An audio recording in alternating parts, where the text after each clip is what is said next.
all you know is all you know. And you don't know what you don't know. All you have experienced is all you've experienced, but you haven't experienced what you haven't experienced. I know that might have sounded like a jumble of words, but the point is this: don't stop trying new things. Don't close yourself out to new opportunities and new people and new environments. And that's been something on my mind a lot recently. When you're living your life and you're in a certain city your whole life, or even just a certain state your entire life, and you live around the same types of people, that could be race, religion, economic background, education background, it's just all you know. And in our mind, we start to think that all we know is all that there is. As silly as that might sound, it makes a lot of sense because imagine if you never leave your state. You never leave the state of Pennsylvania or California or New York or New Jersey or whatever. That's all you've been around. The economic background, that's all you've been around. That's all you've been exposed to. And yeah, you might see TV shows and YouTube videos and TikToks of people who are living in different countries or making a certain amount of money, or if they go to a certain college, or they run a business, or they have a certain career, and you're not physically around that. You've seen this stuff, but it's not familiar to you. It's not something that you have gotten on a plane and you sat in the chair and felt it leave the ground. It's not something where you've had a face to face conversation with these sorts of people. It's not something where you've gone to that fancy restaurant and sat in the chair and heard the music and smelled everything. And when we don't experience new things, we just get stuck in this rhythm. That's something that I've been experiencing a lot in my life and have been deliberately trying new things. Yesterday, I took myself to this fancy restaurant and it's called Fogo de Chao. The thing's expensive. It's like $70 or something just for a regular meal. But I said, okay, I'm going to take $20 and I'm going to simply get a side. That's it. Not even an appetizer, not an entree, not none of that. I'm getting a side just so that I can be in this restaurant and see, how do the people act? What do they talk about? How do they dress? What are these people like?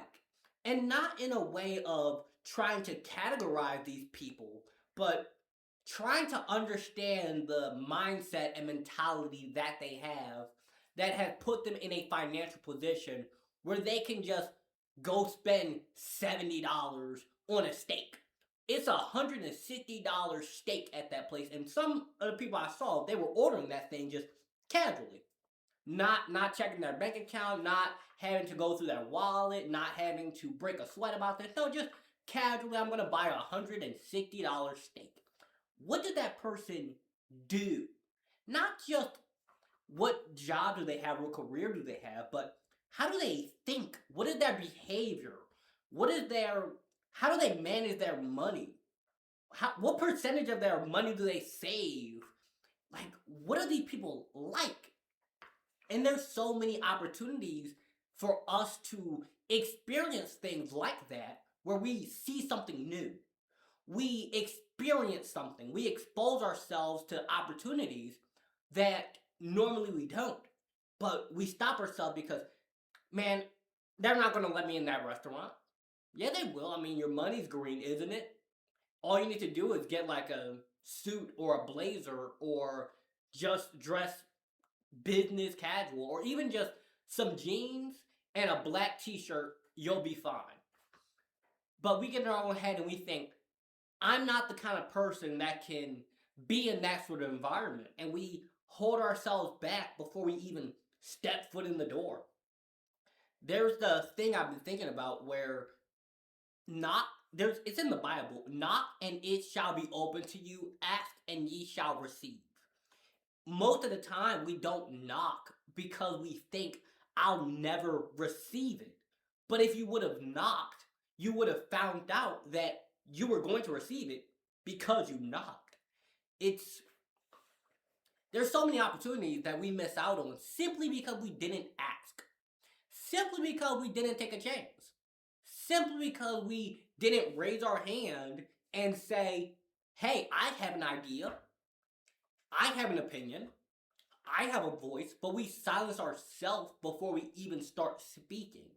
And that's a problem a lot of people run into because, like I said, when we spend our entire life just in a certain bubble, in a certain city, or a certain neighborhood, or a certain economic status, or a certain demographic, like it could be something like you're a Christian and you spent your entire life hanging around Christians and you've never spoke to a Muslim or a Buddhist or somebody of a different faith.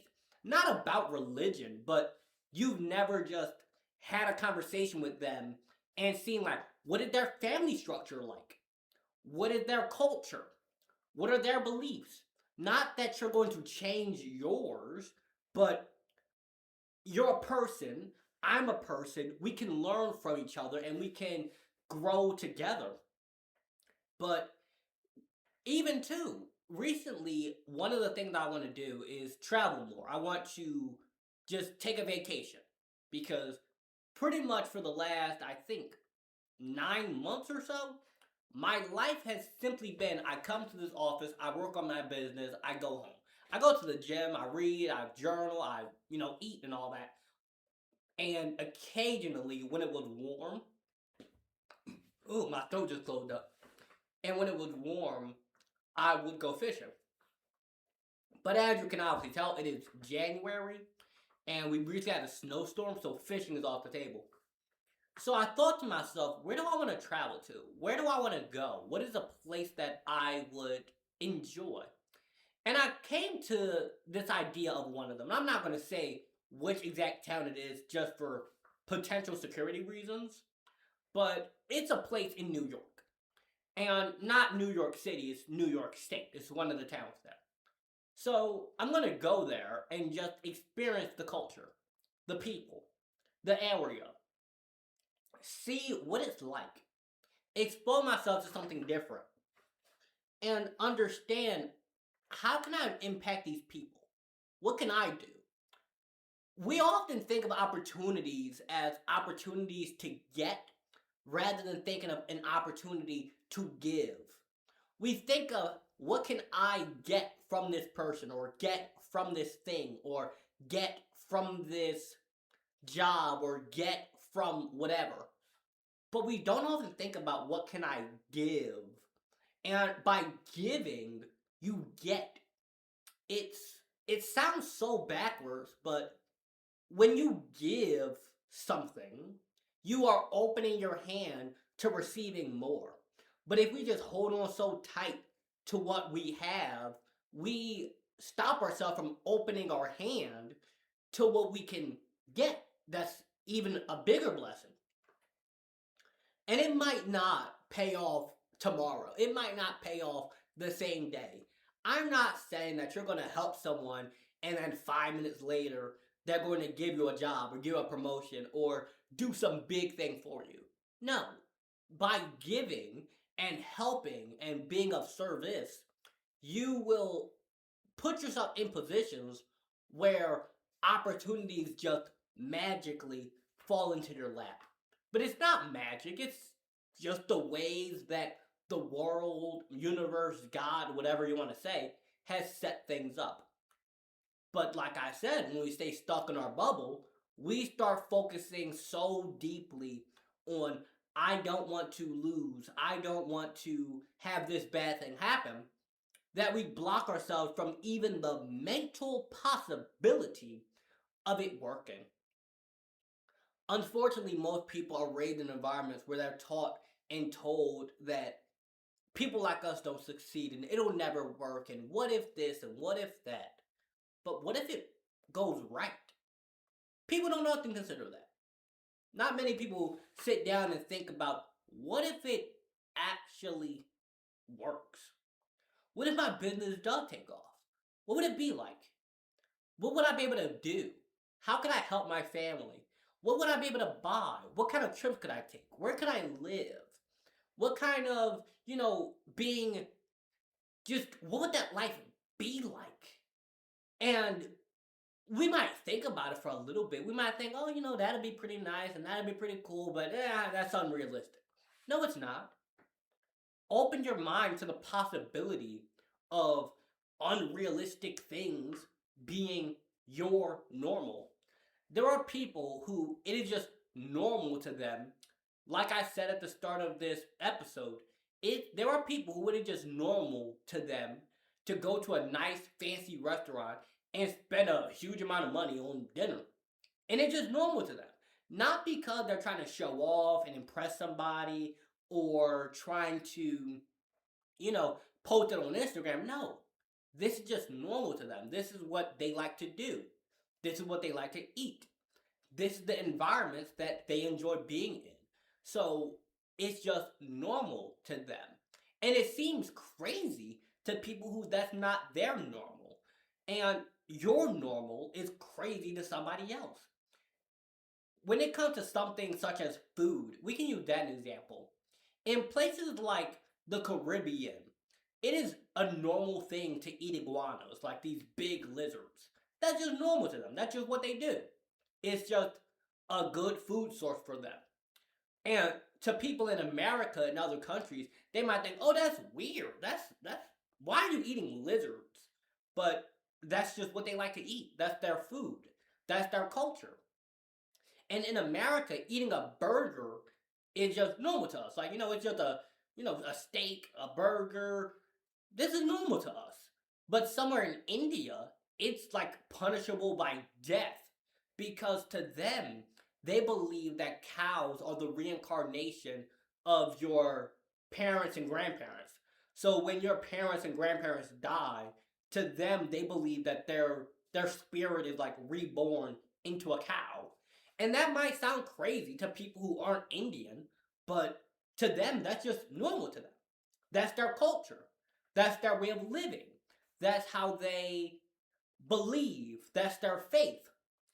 So to people in America and other places, it would seem crazy to think, you believe that your grandparent got turned into a cow? But if you were to look at America, such as just our beliefs and our ways of living, to India, they're like, you're eating your grandparent? So what we know and what we've experienced is only this much. It's only a little bit. And there's so much more to the world. There's so much more to people. And there's so much more to yourself than you really think about. When's the last time you sat down and really got to know yourself? Like, got to know the things about you that you enjoy, the things you don't enjoy, the things that make you happy, the things that make you sad. How do you handle your stress? When's the last time you just sat down and asked yourself these sort of questions? When's the last time you thought about your childhood? When's the last time you thought about, man, what kind of future do I want to have? Where do I want to live? Do I ever want to have kids? If you might be like 15 listening to this, so asking yourself, do you want to have kids might be, you can think about that way in advance. But a more age-appropriate question would be, do I want to go to college? And if so, what college do I want to go to? What do I want to major in? Do I want to go to trade school? If so, what trade do I want? Do I want to become an entrepreneur? Do I want to run my own business? Do I want to work in door-to-door sales? Like, when's the last time you really sat down and got to know yourself? Because you're stuck with yourself. I don't know if anyone told you, but you're stuck with yourself. You have to spend the very first breath to the very last with yourself. So it's in your best interest to figure out what you want. And not just, oh, I want to have a lot of money. Okay, well, why? Well, I want to have a lot of money so I can buy cool stuff. Why? So that I can feel safety, secure. I don't have to worry about bills. I don't have to worry about the price of groceries.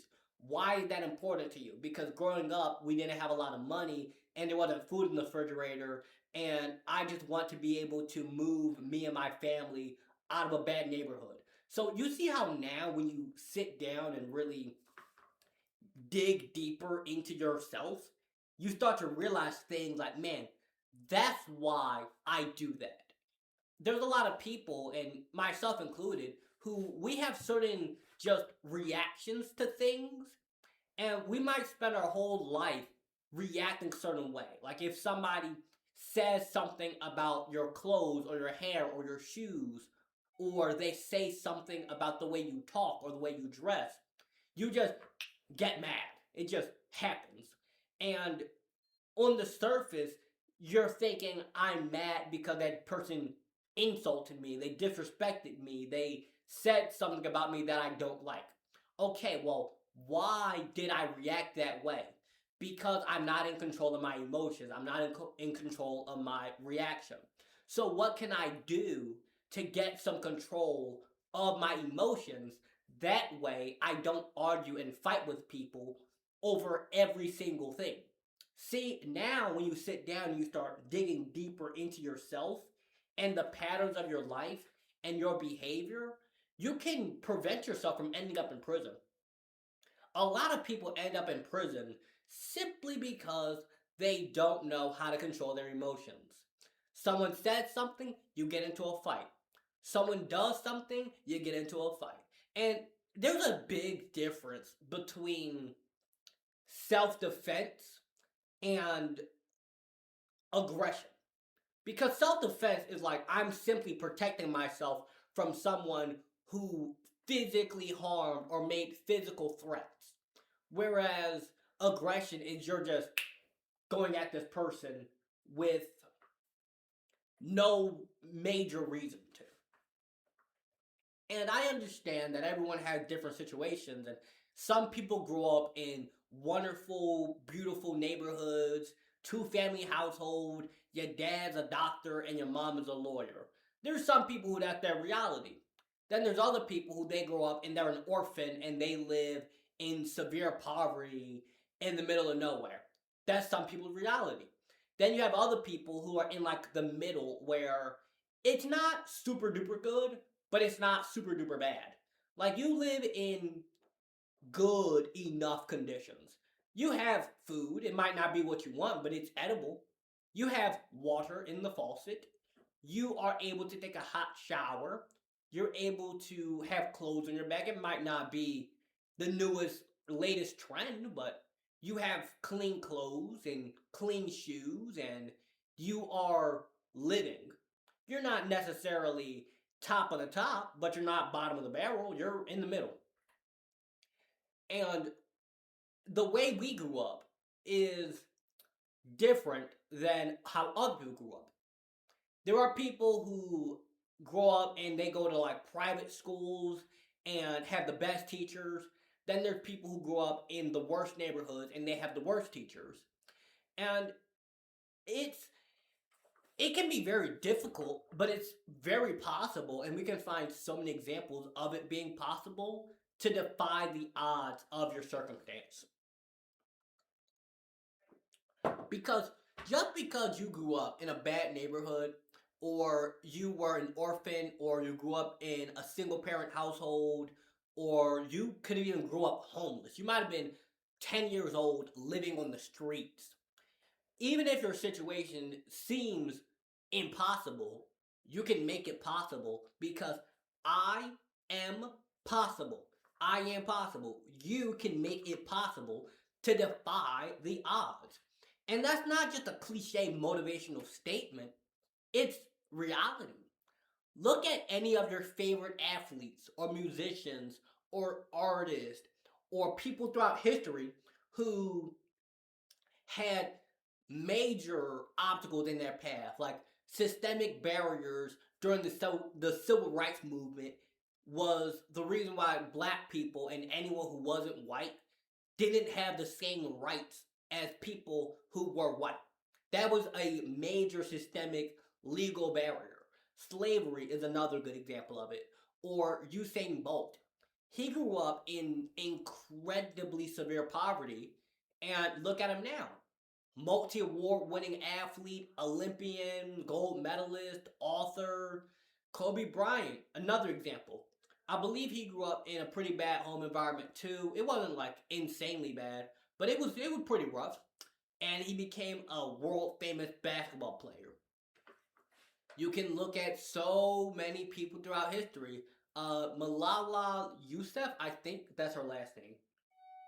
She is a She's a woman rights activist who really wants girls in Pakistan to have education, and she was doing this since the age of like I think 10 or 11. And what happened was the Taliban came onto her school bus and shot her in the head. Now, she survived, and still, she is not allowing legal barriers. She is not allowing assassination attempts.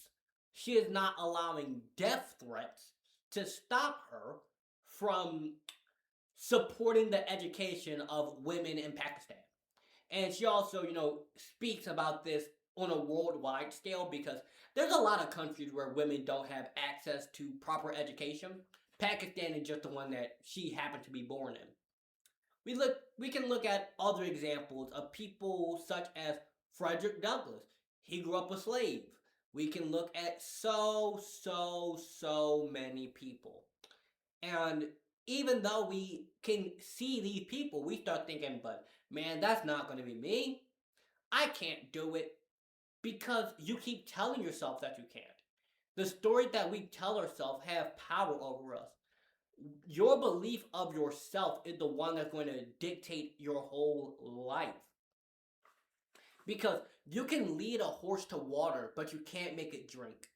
Someone can give you the opportunity. They can hand you the money. They can give you tuition. They can give you a free scholarship to the college. They can train you. They can give you the job. They can do everything for you. They can walk up to you and say, hey, I think you look handsome. I think you look cute. I want to take you on a date. They can give you the perfect opportunity. But if you believe that people like me don't succeed, there's no way I can do it. Everyone else just gets lucky. I'm always going to stay stuck. You're going to fail. Well, you're going to fail before you even start because you are going to self-sabotage it. You won't even accept the possibility of it working out. And that's something that you got to figure out. Well, where did that come from? Who told you that? Who taught you not to believe in yourself? Because when a baby comes out the womb, it doesn't have any bad opinion of itself. All it is just blank. It knows nothing. It is just a baby. And as time goes on, it grows up and it sees things around it, such as we do or we do not have food in the refrigerator. Okay, that's a sign that we're in poverty. We do or do not have water in the faucet. We do or we do not have a safe home environment. We do or we do not have people around us who love and support us. We do or we do not have encouragement and support. So as time goes on, we start to have experiences that create these emotional impacts, and those create beliefs, and those start to repeat over and over. And we start to believe that, oh, people like me aren't going to succeed. They're not going to like me because of how I look or the way I talk or how I dress or whatever. I can't because X, Y, Z. I can't because none of my family was able to. And we just start making all of these things in our head. But when you experience something new and you get out of the familiar and you start stepping into that world of infinite possibilities, now you're like, wait, I can actually do something. At first, it's going to be so different. It's going to be like a shock to you. I remember when I first caught a plane, I was just sitting in the seat, and I felt this overwhelming feeling of calm. I'm sitting in this chair next to the window. I reach over, I roll up the window, and I look out, and I'm just watching this plane, you know, leave the ground. At first, I'm feeling so nervous and afraid. I'm thinking, what if it starts shaking? What if we crash? What if this? What if that? What if? And when it got off the ground, and I felt that whoosh, feeling of my body just tilting up and watching the plane climb, and I'm looking out, seeing my city. And it's so small. It's so big, yet small at the same time. It's like now I'm seeing everything from this elevated perspective. I'm above the cloud looking down at the cloud. You know, in our life, we often think that we have these clouds over us. It's like this dark storm, and, you know, I'm just weighed down by this. But when you get above the clouds and you see everything from a bigger perspective, you realize that I can rise higher than I ever thought. I can leave the ground level and get to this higher place. I can see things that I would have never thought I would have seen. And then, you know, the plane comes over to Detroit, Michigan. We land. I get out, and I'm at this huge airport, and I'm looking around at everything. The ground, the bricks on the wall, the screens with the names of flights, the speakers, like the loudspeakers announcing flights, and just everything. The air was different. It was just so different. Then I'm getting driven to this town called Clarkston, Michigan. It's just 1,000 people there, and the houses are different. The grass, the sunrises, the way people talk to each other, the neighborhoods. My light turned off. The neighborhoods, the just everything was so different than Philadelphia. And it was so small. You know, I've lived in Philadelphia my whole life, so I'm used to being around a city of gigantic skyscrapers, millions of people, horns honking, buses, and all of that. But this town was none of that. It was just houses. And it was like one street that had all the shops on it. Like at the end of it, there was a gas station, and then restaurants, and then a woodworking shop, and then a school. It was just so different than what I was used to. And there was this park in the middle of the town that has a tiny creek running through it. Not like a creek as in a woods creek, but just this little stream. And I'm looking into it, and I see fish, and the water was so clear and so clean that I could see everything. And it's just, looking back on it, that was one of those experiences that opened my eyes to so much more. And as I was laying down and going to sleep in this house, because it was just me there, it was so quiet. Like, there was no cars honking. You didn't hear any people. It was just silent.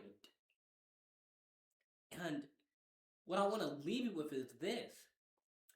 Get out there and try something new. I'm not saying that you need to get on a plane and fly across the country, because number one, you might not have the money for that. Two, you might not have a passport, and then there's a lot of factors that go into it. So I'm not saying that you need to hop on a plane and travel to a different city or town or state or country. No, just go to a new restaurant. Oh, well, what if I don't have a lot of money? Okay, do you have $20? Yeah, I got $20. Go and get a side. Get an entree. Get an appetizer. Just get one thing. And while you're there, Just calm down. Notice it. Look around. Go, wow, that is a 10-foot glass chandelier. That is so beautiful. The people here, they're not screaming. They're not yelling. There's not people on the table dancing. No. This is a beautiful, safe, calm environment. The people here are dressed well. They have manners. They say thank you. This is just so beautiful. Or, maybe you don't have money at all. Like you only got $5. Okay, well, just go to another part of your city. Just go to a different part of the city. Maybe you live in the south part of your city. Go to the north and just go for a walk. Look around. Look at the houses. Look at the stores. Go window shopping at a mall. You don't have to buy anything. You just go to a mall and walk around. Look at stuff. Maybe it could be you go to a museum. Like you go to an art museum or a dinosaur museum or whatever. It's not about what exactly you do. It's just about exposing yourself to new things and new ways of being, new ideas, new knowledge, new people. It can be that simple. You might say, hi, I like your shoes, and that person ends up becoming your wife or husband or boyfriend or girlfriend.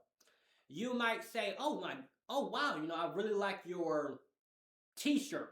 Where'd you get it? And that person tells you, oh, it's this band, and they just made a new album. Oh, thank you. I appreciate that. Have a good day. And you two never see each other ever again, but now you just experienced a different kind of music. It could be that simple. Or it could be as simple as you just go on Spotify, pick one of the top 100 songs, and click a random one and listen to it.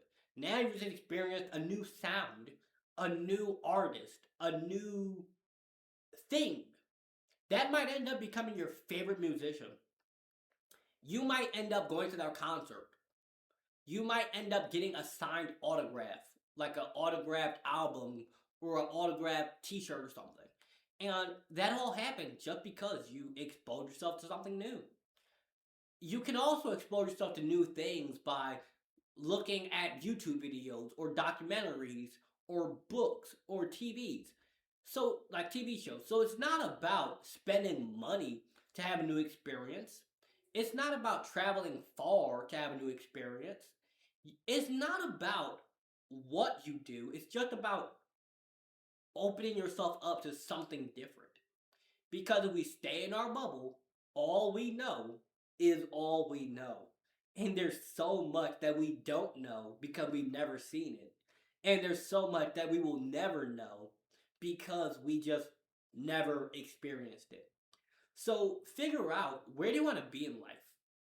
How do you want to live? What's something that you want to achieve? Like, if you want to run your own business, but you don't know any business owners, you can listen to podcasts. You can watch YouTube videos. You can just expose yourself to things that way. You can read books. If you want to start going to the gym, but you don't have anyone to go with, you don't know how to do the workout, you don't know how to build your arms or your back or your hips or whatever, you can watch YouTube tutorials and see somebody teach it to you. You can experience it that way. Maybe you want to become a doctor, but right now you're in high school, so you can't just walk to a med school or anything. You can watch YouTube videos of people saying, here's how I became a doctor. I'm sure there's something like that out there. You could buy the medical school textbook and read it. Maybe you don't have the money to buy that because I know those are expensive, but you can find an online version of it. So I'm going to leave with this. Get out there, try new things, and watch how great your life gets. I hope you have a wonderful day. Make sure you like, comment, share, and subscribe. Have a good one. Also, last thing, if you're interested in one-on-one coaching, you can find a link for that in the description below. Have a good day.